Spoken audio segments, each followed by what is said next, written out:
Hello दोस्तों, मैं सुषमा पंडित आप सभी को सादर प्रणाम करती हूँ। आज मैं वंदना दीदी के साथ एक कहरवा गीत आप लोगों को सुना रही हूँ, तो प्लीज़ आप लोग फुल वीडियो देखें और गीत का आनंद लीजिए। भैली आधी रतिया डर लागे मोरी भवानवा, उगते अंजरिया चोरवाइले मोर भवानवा। ससुर का जगाई तो लाड़ेली ससुइया, ससुर का जगाई तो लाड़ेली ससुइया। सैया परदेसिया चोरवा लेगा मोरिया गहनवा, सैया परदेसिया चोरवा लूटे मोर गहनवा।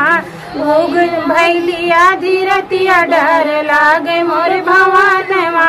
जेठ का जगाई तो लाड़ेली जेठानिया, जेठ का जगाई तो लाड़ेली जेठानिया।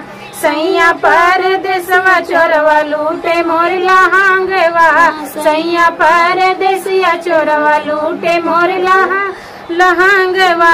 भैली आधी रतिया डर लागे मोर भवानवा।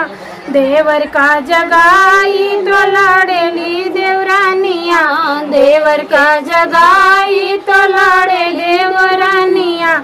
सैया परदेसिया चोरवा लूटे मोर कंगनवा, सैया परदेसिया चोरवा लूटे मोर कंगनवा।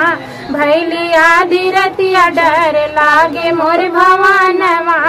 उगते अंजरिया चोरवा आइले मोर अंगनवा।